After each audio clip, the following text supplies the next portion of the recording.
air raid sirens blaring over Israel, signaling incoming missiles reportedly from Iranian-backed groups. Back at the White House, President Trump awaiting the arrival hours from now of 3 American hostages from North Korea, now free and now on their way home.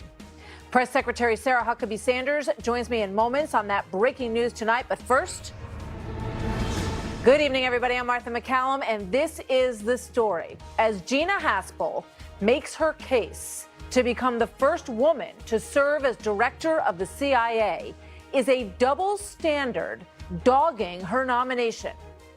What message does overwhelming Democratic opposition to your nomination send? In fact, if you had been nominated by President Obama, or if Hillary Clinton had won and nominated you to be the CIA director, how many votes do you think you would have gotten? You don't have to answer. Laughter, but moments ago, I spoke to Arkansas Senator Tom Cotton. Interesting observation there about how different this same process might be under perhaps a Democratic leadership or Democratic leadership that would have appointed her. Why do you think we find ourselves in that situation where you've got a person who has unique qualifications and she would be treated completely differently under different presidents? Well, Martha, the answer is very simple politics. Gina Haspel has served 33 years in the CIA, keeping our country safe from the Russian threats now and during the Soviet era, as well as from terrorists, raising her hand in the aftermath of 9/11, saying that I'll go to the Counterterrorism Center when she could have ducked that and taken an easier duty. That's one reason why so many of the intelligence leaders of the Obama administration support her. John Brennan, Jim Clapper, Michael Morrell, Leon Panetta. These are people who served under Barack Obama. As far as I can tell, the only Democrats who oppose Gina Haspel are in the Senate. And I guess it's because they are blinded by their insane hatred for President Trump. But in the end, there will be a handful of Democrats that join near unanimous Republican support and confirm Gina Haspel as our next and first female CIA director. Do you expect that all the Republicans on your committee and all the Republicans in the Senate will vote for her? Gina will be confirmed in the Senate Intelligence Committee with a bipartisan vote. I believe every Republican will support her. At least one Democrat, Joe Manchin, announced his support today. And then on the Senate floor, I'm only aware of one person who's announced his opposition in our party. That would be Rand Paul. Hopefully the president can persuade Rand to support Gina Haspel as he ultimately supported Mike Pompeo. But I do believe that many of the Democrats that supported Mike Pompeo will support Gina Haspel because they recognize she is a career professional. If she had been nominated by Barack Obama or by Hillary Clinton, she would have gotten 80 or 90 votes. No one disputes that. Yeah, I mean, it's fascinating to listen to the questioning today about the tactics that were used after 9/11. And perhaps one of the most shocking comments to come out was from Khalid Sheikh Mohammed himself, who expressed the fact that he would like to weigh in. He'd like to submit his thoughts on Gina Haspel before this committee. And you tweeted this: Khalid Sheikh Mohammed, the 9/11 mastermind, can testify to the Intelligence Committee after every 9/11 widow, widower, and child testifies about what they think of him versus Gina Haspel and the CIA. Until then, he can rot at Gitmo and he can rot in hell. I mean, the moral equivalency that we've seen during this process, I think is really highlighted, I guess, by that ridiculous statement from him. Yeah, I think it's important to remember that Khalid Sheikh Mohammed was the mastermind of 3,000 Americans' death on 9/11. He also sawed the head off Danny Pearl, an American journalist who was taken hostage right around 9/11. This is the worst of the worst. Gina Haspel helped coax some of his confessions out of him just through ordinary debriefing techniques. That's how skilled she is. And that's why it really is disappointing that so many of these Senate Democrats are impugning her for her very skilled, brave, patriotic behavior in the aftermath of 9/11. She was conducting programs that were directed by the Commander-in-Chief, approved by the Attorney General, and supported by the Democratic director of the CIA. Yeah. Senator, you served in Afghanistan. Why do you think that for some people the memory is so short of what the 9/11 period was like in this country? I don't know, Martha. I do believe that this is primarily partisan and particularly directed against the president. Again, when you have John Brennan and Jim Clapper and Leon Panetta and Michael Morrell supporting Gina's nomination, It just goes to show you that any Democrat who's not seized with blind hatred of the president recognizes that Gina is probably the most qualified nominee we've ever had to be the director of the CIA. Senator Tom Cotton, always good to see you, sir. Thanks for coming on The Story tonight. So as the senator just said, Gina Haspel has been with the CIA since 1985. She has served under 6 presidents. And as Senator Cotton argues, and many Democrats as well, she's eminently qualified. She would be the first woman to run the Central Intelligence Agency, a post held by 24 men, including George H.W. Bush, John Foster Dulles, and Bob Gates. So take a look at some of the questioning today. The CIA selectively declassified only small pieces of information to bolster your nomination, while keeping damaging information under wraps. What I believe sitting here today is that I support the higher moral standard we have decided to hold ourselves to. Can you please answer the question? Senator, I think I've answered the question. No, you've not. So that in the same week that we heard this from former First Lady Michelle Obama. If we as women are still suspicious of one another, if we're still if we still have this crazy bar for each other that we don't have for men, if we're still doing that today, if we're not comfortable with the notion that a woman could be our president compared to what? Joining me now, Amber Smith, former Deputy Assistant to Defense Secretary Mattis and former Army helicopter pilot, and Philippe Reines, former senior advisor to Hillary Clinton. It just strikes me that there's this notion coming from some that women are supposed to support women, regardless of how they might feel about the policies or the issues that woman supports. Yet when the shoe is on the other foot, Amber, it seems like that standard simply goes right out the window. Absolutely. So people like Michelle Obama will support you if you don't work for President Trump or you haven't been nominated by President Trump. So she wants to be this champion of women, but only if you toe her line and only if you want to fit the mold of what it means to be a woman to Michelle Obama. But I think this is doing such a disservice to women around the world. It's 2018. Women get to think for themselves. Just recently, we heard Hillary Clinton say that white women voted for Trump because they were listening to what their husbands were telling them to do. You know, women get to make their own decisions. They get to be helicopter pilots. They get to be nominated to be the director of the CIA. And I really think that this type of rhetoric and what they're doing with the platform that they have is really setting women back decades. Yeah, I mean, this standard doesn't apply across the board, clearly, Philippe. In fact, the suggestion is that any woman who was independent or any woman who's conservative who didn't vote for Hillary Clinton, and, we're looking at what's going on with Gina Haspel today, simply doesn't have her head on straight and doesn't support women. And then you watch what happened to Gina Haspel today, and you have to wonder. Well, I think you're conflating two different things. First, what Mrs. Obama was talking about was what happened to Hillary Clinton in 2016 and about some of the misogynism and sexism directed her way.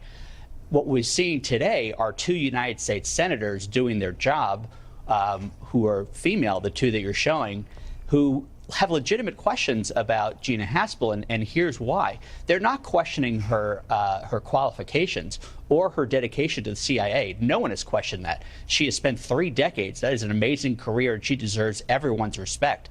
What they're questioning is her role in a dark period of the CIA's history and her position now. And I would say first of all, if she were a man, she would have gotten the same exact questions today. I'm certain of that. You just made my point for me. What I'm saying is that women should only have to judge on policy. But there were plenty of women in this country who voted against Hillary Clinton. It didn't have anything to do with not thinking that she was, that a woman shouldn't be president. It had to do with what kind of policies they want to see in the White House and what they thought about the way that she had done her jobs in the past. So to assume that, you should vote for her because she's a woman, I wouldn't apply that to Kamala Harris or to any of these people. I want them to judge based on policy, but women are told too often that they're supposed to support women. Remember Madeleine Albright, Amber, there's a special place in hell for a woman who doesn't support a woman. This standard has to go away across the board. I couldn't agree more. That's an embarrassment to say as a woman to other women that you're only allowed to vote for women. I'm never going to vote for someone because you're a woman. I'm going to vote for whoever it may be because they're the best person for the job. Gina Haspel isn't the best woman for the job. She is the best person for the job. And so when people want to talk about how this is about Gina Haspel's past and things that she was associated with, the enhanced interrogation techniques, let me remind you who was aware of this. Congress was aware of this. The President of the United States was aware of this, as well as the Department of Justice. This wasn't some rogue CIA program that they went off and did on their own. This was a legal program. We're a different nation than we were 15 years ago, so people may have different feelings about the program, but they shouldn't be judging Haspel for it at this point. I just want to give Philippe the last thought. So do you don't think any of this has to do with the fact that she was nominated by President Trump? Philippe. I think if a man was sitting there nominated by either President Clinton or President Trump, and they had a direct role in enhanced interrogation, and that president had said, I think we should go further. But you're forgetting that President Trump has said that he thinks we should reintroduce torture. It is a legitimate question to ask whoever is sitting behind that table. No, he didn't. He said that on the campaign He said waterboarding is not enough. And I agree with him. Khalid Mohammed, waterboarding is not enough. But she was asked repeatedly what she would do if she were asked to do it again. I don't think that's crazy. Well, you know what? We'll see how the vote comes down, and we would hope that she will be looked at in the entirety of her career and not based on these individual actions which happened lawfully at the time in which she said she would probably approach differently now. So, Philippe, good to see you tonight. Amber, thank you very much. Thanks, Mike. Good to have you both here. All right. We got a lot of news going on tonight. Fox News Alert, live pictures from Anchorage, Alaska, where a plane carrying Secretary of State Pompeo and 3 American hostages rescued from North Korea has just touched down on U.S. soil. They're about to give a statement. We're going to have that live for you right after the break. Don't go away. Also, coming up, White House Press Secretary Sarah Huckabee Sanders. She will be here live as we watch this historic moment unfold. And breaking news in the skies over Israel this evening, where Iranian forces have reportedly fired rockets tonight.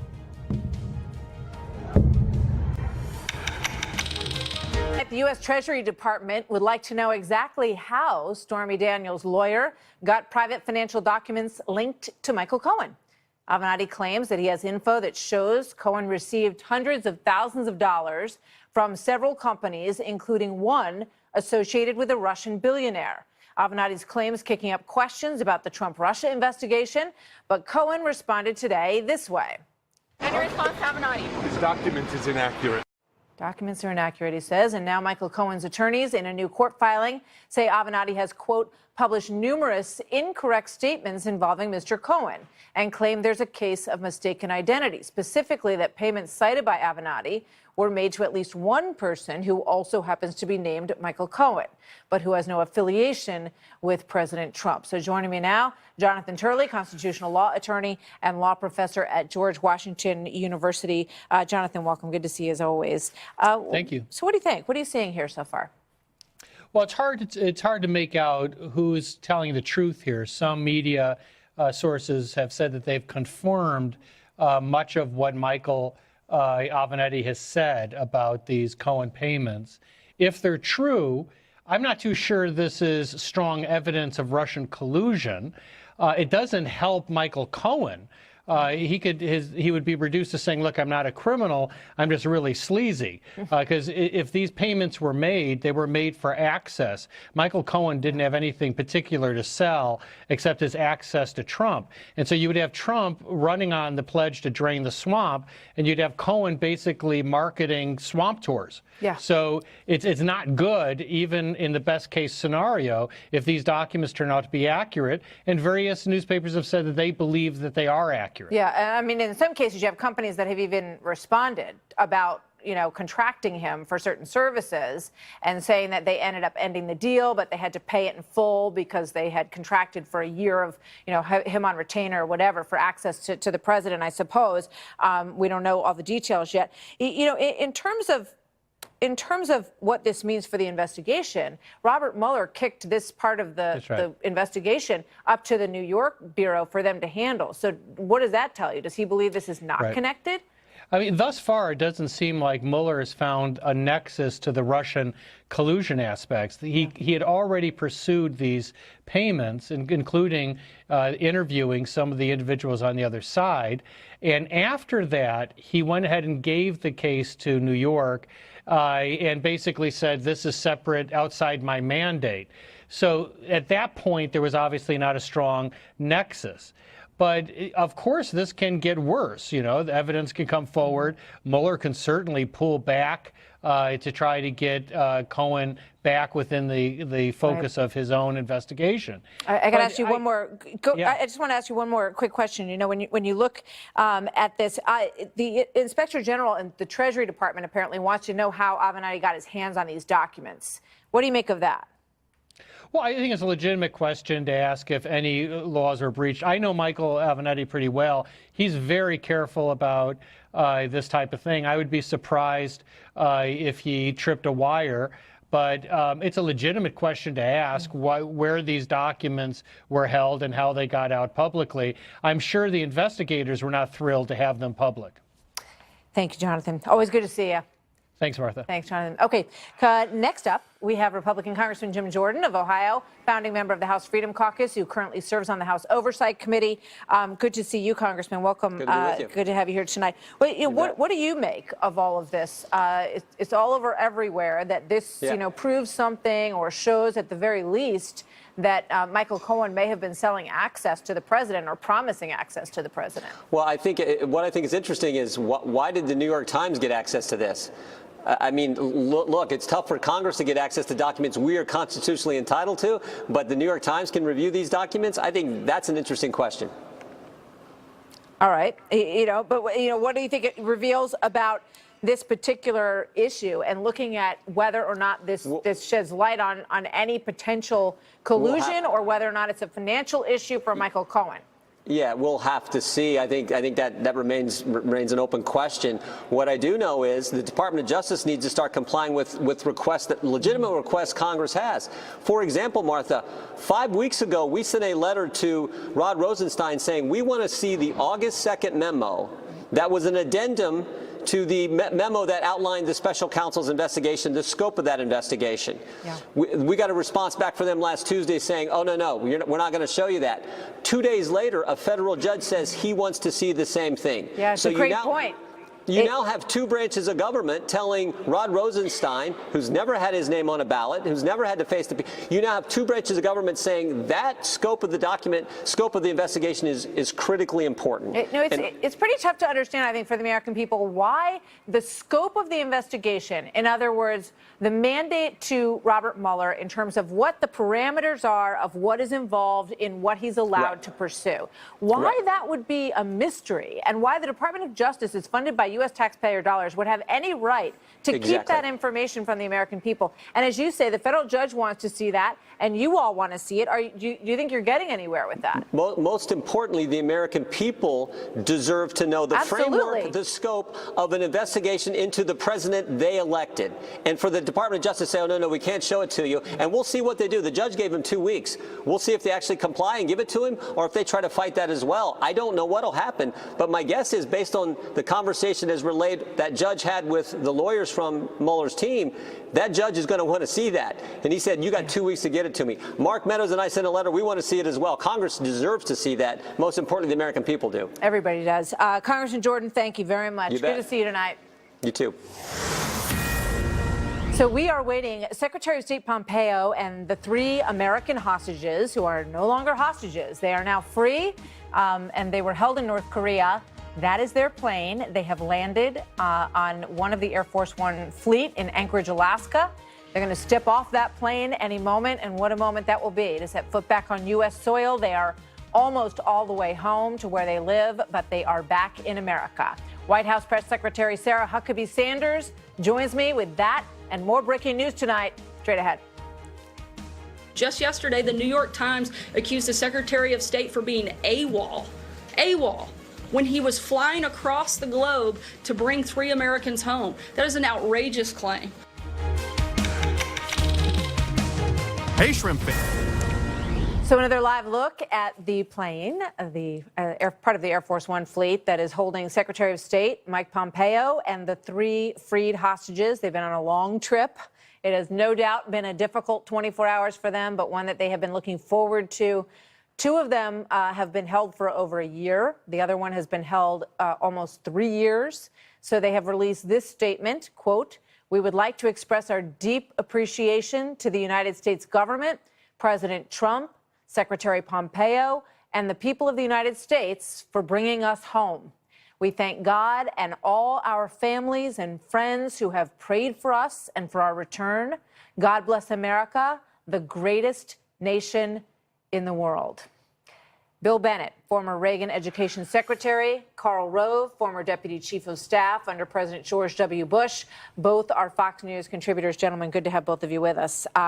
This has been a priority for President Trump. I think he's brought home around 15 people since he became president. It seems that when someone gets his ear on an issue like this and he hears that someone's being held, he wants to incorporate that in the foreign policy that he is doing, a string attachment that we haven't seen really handled quite this way in the past, Bill. Yeah, well, it moves his heart, which comes as a surprise to some critics that he has one, but he certainly does have one, and he delivers on it. And then he goes to work as the professional deal maker that he is. It's a great moment. That statement is a beautiful statement, and I'm thinking of getting up at 1:15 this morning to watch it all on TV. It's really going to be a very big deal, I think, when we see yeah, we should mention President Trump and his wife, Melania, the First Lady, have said they're going to be there at Joint Base Andrews, 2 a.m. They're running a little bit behind, so it might be a little bit later than 2 a.m. You might have to stay up a little later than you think, Bill, to witness this moment. But we're going to keep a close eye on it, and we're watching the folks getting off the plane. I want to turn your attention as we watch this live shot. Carl, I want to ask you a little bit about what we saw last night. The president tweeting this: "The Republican Party had a great night, tremendous voter energy and excitement. All candidates are those who have a great chance of winning in November. The economy is so strong, and with Nancy Pelosi wanting to end the big tax cuts and raise taxes," which she did say just the other day, "why wouldn't we win?" he says. And yet a number of House Republicans who wanted to move up to the Senate, they lost their races. Carl, what does it say all this? Well, not a good night if you were a Republican House member who wanted a promotion, but otherwise a good night for the Republicans. There's a piece tomorrow in the Wall Street Journal. I commend it to you. Pretty good, insightful, packed with a lot of information. Is it written by Karl Rove? I think I did a hell of a job on it myself. But look, good news. We're a good candidate in West Virginia. We dodged the bullet of Don Blankenship. In Indiana, Mike Braun ran a campaign that has left the Republican Party united behind he campaigned authentically as an outsider, even though he served in the legislature. Ohio, which was a good state for Trump in 2016, the Republicans voted considerably more in the Republican gubernatorial primary than the Democrats, indicating the state looks like it's going a little bit redder. And good candidates in other places for the House. So not everything great. I mean, they've got a lot of midterm elections are always tough for the party that controls the White House. But last night, some pretty good results. You know, Bill, it's interesting. It does seem as if people see House Republicans as the establishment, and that's not particularly a great it doesn't connote great things in a lot of people's minds. You look at the president's approval numbers have been creeping higher. Congress's have been creeping lower. What does that reflect to you? Yeah, well, first of all, just picking up on Carl, and of course he's the expert. I miss his palette. I guess that's coming up in a couple of months. Is that right, Carl? Where you write the states down and all the people. That is coming up. But strongly pro-Republican evening, I think. I agree with Carl. But maybe a little bit of vote about the House. You guys aren't doing what you should be doing, and so we're going to replace you with other pretty earnest Republicans. So I think that is a good sign. Yeah, the president's approval ratings are going up, and this despite, I believe, and I'm a historian, Carl's a historian, never seen anything like it in terms of criticism. 90%, was that the number we saw of the reports on the news are negative about Trump, and yet the lines keep going up. But look at what's happening. Look at this thing tonight. Look at the economy moving. Look at the fact this was extraordinary. My son pointed out to me, right now, for every available unemployed worker, there is a job. And this is the first time this has occurred since they've been keeping records. This is good stuff, plus the judges, plus on and on. You know, you take a man in the totality of his actions. And, you know, Donald Trump has his taints and he has his honors. But I'll tell you, not to give him credit for the things that he is doing is really unfair, and it's not paying off for his critics. Yeah, I mean, when you do, you know, you're talking about that number, 91% negative coverage. Brent Bozell's group tallied up how much negative coverage is out there, and it is astonishing, because when you look at what happened yesterday, the end of the Iran deal. Now, people can differ on whether or not they think that that was a good idea, Carl.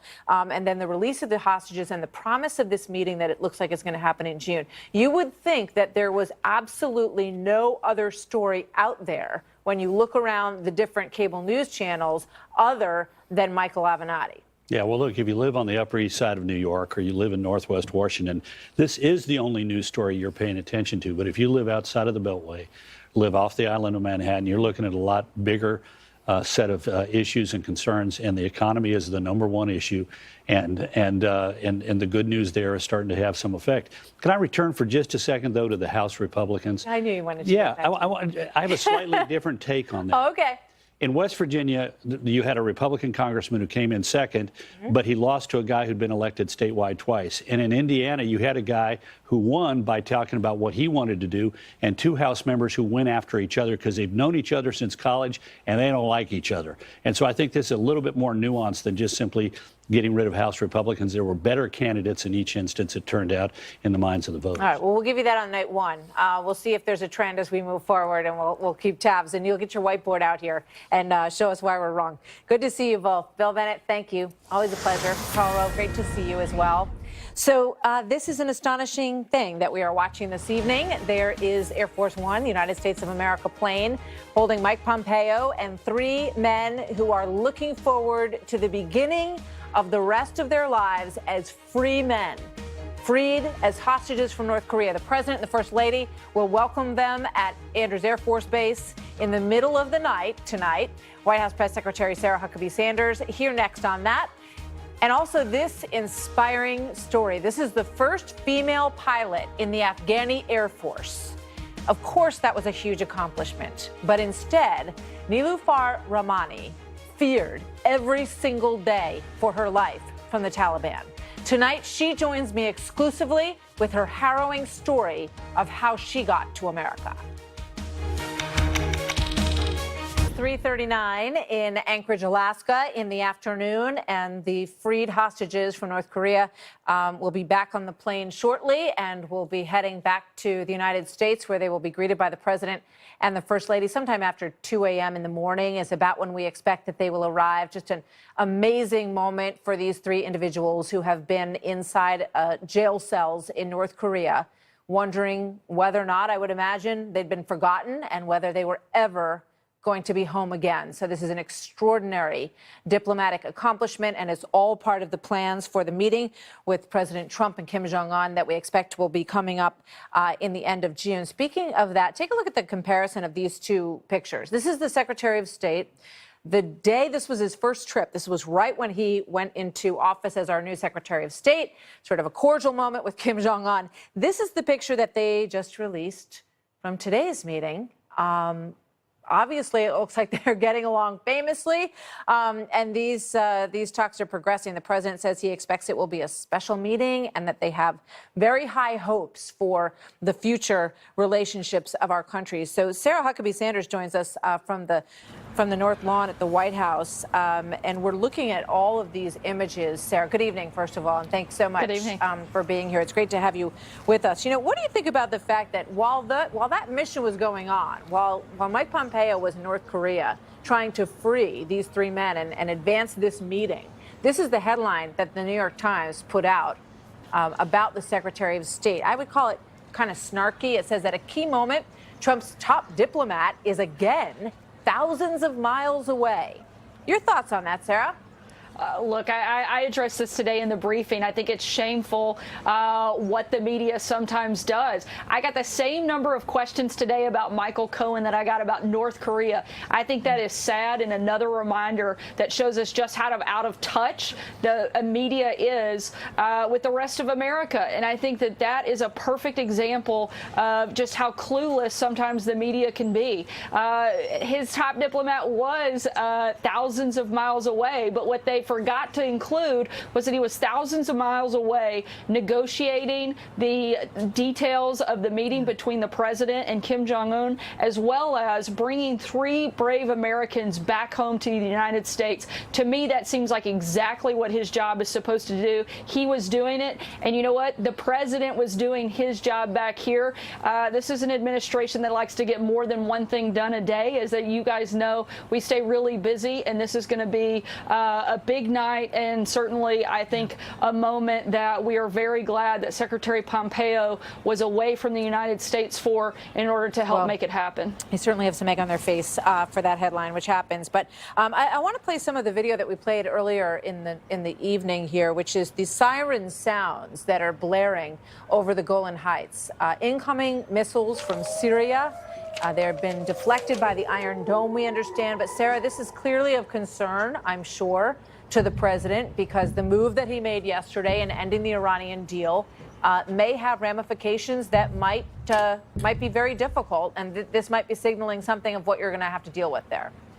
Yeah, this just further shows that the Iranian regime cannot be trusted. Israel absolutely has a sovereign right to defend itself, and we support them in whatever efforts they have in order to defend themselves. But again, I think this activity and this action is just further demonstration that the Iranian regime cannot be trusted, and another good reminder that the president made the right decision to get out of the Iran deal. I want to play a moment from the president's statement on the Iran deal the other day with regard to the Iranian people. Yesterday it seems like longer ago. Let's play it. I want to ask you a question about this. I want to deliver a message to the long-suffering people of Iran. The future of Iran belongs to its people. They are the rightful heirs to a rich culture and an ancient land, and they deserve a nation that does justice to their dreams, honor to their history, and glory to God. Sarah, I guess what I'd love to know about that part of that statement is what message the White House is sending to the people of Iran, because we all remember a few years back in the Obama administration, there was an uprising in Iran. The people wanted to overthrow the oppressive regime there, and it was not backed by the Obama White House. Is that something that this White House would like to encourage? Look, the president, I think this was one of the more powerful moments of his remarks yesterday. He reminded the Iranian people that the United States stands with them. One of the most terrible things in this process is how much the Iranian regime has squandered away the wealth and the resources of their country and deprived the people of their country. And the president is simply saying that we're with you, we support you, and we want something better for you. And we hope that that can happen, and that this is part of the process of getting rid of a deal that has not been helpful, that has only empowered the regime. They gave up so much in the previous administration and got nothing. They gave up tough and crippling sanctions in exchange for an incredibly weak deal, and the president is not going to repeat those same mistakes. No. We watch in the days and weeks to come, and tonight as we see the plane as it lands at Andrews Air Force Base. Sarah, thank you very much. Great to see you tonight. Great to see you. Thanks for having me on. So coming up next, facing death threats from the Taliban, the first female Afghan Air Force pilot begged for asylum in the United States. As a Muslim Afghan female, I always try to fight against the ISIS. Now, 2 years later, Niloufar Rahmani's wish has now been granted. The United States government saying that it would be too dangerous for her to return home. Captain Rahmani is here exclusively on The Story tonight. Next. She was a proud symbol of women's progress in her homeland, but the fame of becoming Afghanistan's first female Air Force pilot ended up being Niloufar Rahmani's downfall. The Taliban began to threaten her and threaten her family, forcing her to seek asylum in the United States, which was just granted. In moments, I will speak exclusively with Captain Rahmani, who joins me here in New York. Trace Gallagher with her story from our newsroom in LA. Trace.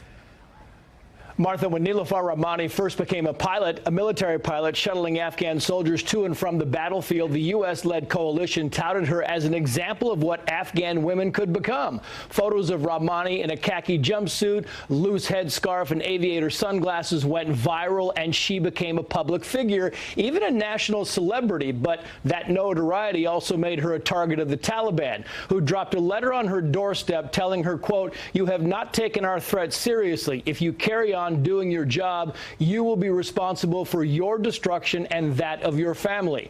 The letter went on to advise her, quote, to learn from Malala Yousafzai, the Nobel laureate who was nearly killed for fighting for women's rights in Pakistan. Within weeks of the letter arriving, Niloufar Rahmani's brother had 2 attempts on his life. Her sister was banned from seeing her children, and her parents, who support her career, went into hiding. Even Rahmani's cousins and uncles considered her profession shameful and wanted to punish her to avenge their honor. Rahmani says her male colleagues in the Air Force treated her with contempt, and when she initially applied for asylum in the U.S., military officials in Afghanistan told U.S. officials that she was lying and that her life was not at risk. In 2015, she fled to the U.S., where she received the State Department's International Woman of Courage Award. At the time, Rahmani said, quote, "All I want now is to go back to my dream of flying," a dream the U.S. military paid for, training her to fly C-130 transport planes. After being granted asylum, Rahmani's U.S. lawyer said her life would be at grave risk if she were forced to go back to Afghanistan, where her family still lives, save for one sister whose marriage also brought her to America. And it is notable that after 16 years of war, the United Nations says nearly 15% of Afghanistan is still controlled by the Taliban and ISIS. Martha. Trace, thank you very much. Here now, an exclusive first interview since she was granted asylum is Captain Niloufar Rahmani and her attorney, Kimberly Motley. Good to have both of you with us today. You are such a symbol of what everyone wants for your country, and I know that women and families in your country support you so much. But you tried to pursue that dream. When did you start to realize that that was going to be extremely dangerous for you? I knew it will be a risk because in Afghanistan, as a woman, you're not allowed to go to school. But being in the military, of course, it's not an easy thing. And I was very lucky to have the support of my family. They stood in each step of my life, and they supported me to be where I am. And I knew it will be a risk, and I accept that risk from my life, but not from my family. And unfortunately, when that risk started to my family's life, and it became a big problem for us, and I couldn't tolerate that anymore. I mean, how did you find the strength and the courage to do what you did, knowing that the Taliban, who, rules the country in many ways, would never allow a woman to do what you wanted to do? True. So I was 6 months old when my family became a refugee due to war in Afghanistan, and all the school were shut down for girls in Afghanistan. And we were living in a refugee camp in Pakistan for a long time, and we were not allowed to go to school. And my parents, they taught us at home how to read and write. So that really bothered me to see myself as a girl.